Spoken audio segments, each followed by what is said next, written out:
dividido por 2 e também pode ser dividido por 10. Então, o 2 e o 10 são divisores do 20. Vamos pegar aqui o número 6. Os divisores de 6 é o 1, o 2, o 3 e o 6. Vamos pegar aqui o 2. 2 vezes 3, 6, que entra nessa concepção que acabamos de analisar. Quem são os divisores do 13?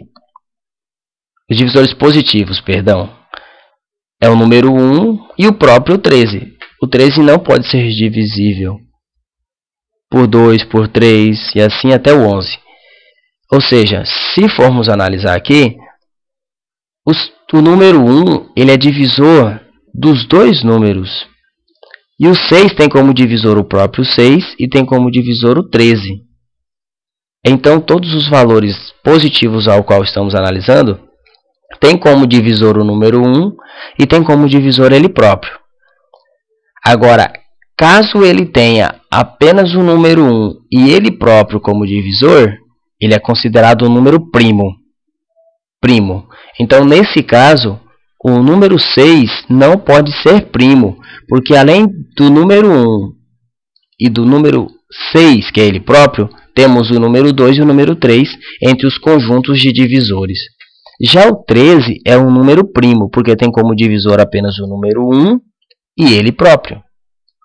Correto, então? Tranquilo, né? Aqui está a sequência de números primos. 2, 3, 5, 7, 11. Vejamos que só o 2 é par, uma vez que todos os outros pares são múltiplos do 2. Definição.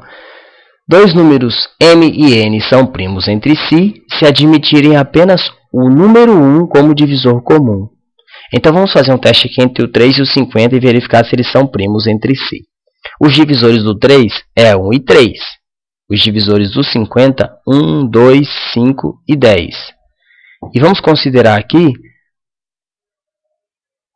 os divisores do 3 e os divisores do 50. Aqui também poderíamos colocar o próprio 50, né, que ficou de fora. Bom, mas só o número 1 é que é comum entre o conjunto de divisores. Logo, 3 e 50 são primos entre si. Essa questão dos divisores, elas também trazem a questão do número perfeito. Vejamos, os divisores positivos de 6, que são menores do que o 6, é o número 1, 2 e 3. Não estou considerando o 6, que eu estou pegando os valores menores do que ele. Se adicionarmos, somarmos 1 mais 2 mais 3, vai dar o próprio 6. Então, ele é perfeito. Algoritmo de Euclides, também conhecido como algoritmo da divisão. Vamos dividir 17 por 3 e fazer uma análise sobre o algoritmo de Euclides. O 17, ou ele é múltiplo do 3, ou ele vai estar entre dois múltiplos consecutivos. Nesse caso aqui, ele está entre o 15 e o 18. Então, vamos pegar o menor valor, que é o número 15. 17 ele pode ser escrito como 3 vezes 15. 3 é o nosso divisor. 3 vezes 5, perdão, que vai dar 15. Mais 2, 17. Ou seja, podemos representar dessa maneira. 17 dividido por 3 é igual a 5. Só que precisamos colocar um resto 2, porque 3 vezes 5, 15, mais 2, 17. Uma coisa que é interessante é que o número 2 aqui, ó, representa o resto.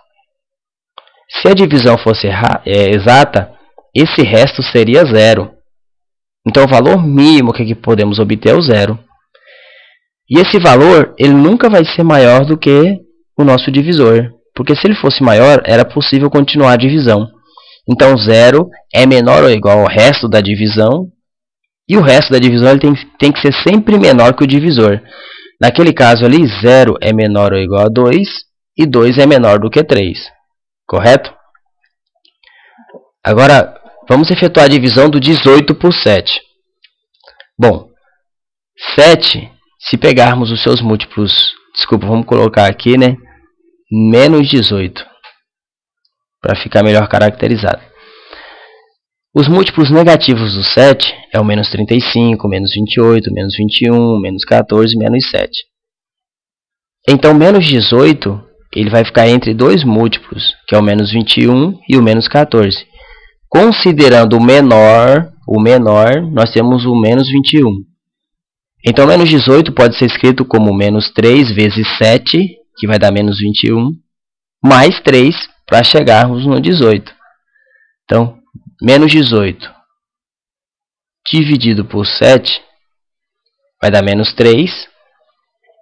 E para chegar no menos 18, vamos ter que adicionar mais 3. Vejamos que o resto continua positivo, mesmo quando dividimos um valor negativo por um outro positivo.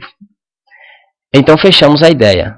Dado um m e um d pertencente a z, se d for maior do que 0, se o divisor for maior do que 0, podemos escrever m como sendo a soma de um múltiplo de d e de um possível resto menor do que d e maior ou igual a 0, que foi o que eu disse para vocês. Então, m é igual a q, que é quociente, vezes o divisor, mais o resto. E fechamos, assim, o algoritmo da divisão. Vamos pegar aqui um exemplo da página 22, só para aproveitar essa videoaula. Olha só, queremos multiplicar 3 vezes x mais 2y menos 2y. 3 vezes x, 3 vezes o x, serão 3x. 3 vezes 2y. Então, 2y mais 2y mais 2y 3 vezes, que vai dar 6y. Mas podemos fazer isso direto. 3 vezes x, 3x. 3 vezes 2y, multiplica a parte numérica com a parte numérica. 3 vezes 2, 6. E conserva esse menos 2 aqui embaixo. 3x, como só tem ele que possui o x, eu abaixo. 6y menos 2y mais 4y. Por exemplo, aqui, se eu tirar 2y aqui, sobra 2y mais 2y, que são 4y. Bom, pessoal, estou preparando um novo material. Esse novo material trata-se de resolução de exercícios e da aula 2. Bom aproveito, façam todos os exercícios. A soma dos exercícios à distância, das atividades à distância, mais o fórum, representa 40% da primeira nota. 60% é a avaliação presencial. Mesmo que eu não cobre todos, é necessário que vocês façam todos os exercícios da nossa unidade didática, mais os exercícios extras que eu vou colocar. Aproveite para solicitar auxílio dos tutores. Boa atividade, bom trabalho, um abraço a todos vocês.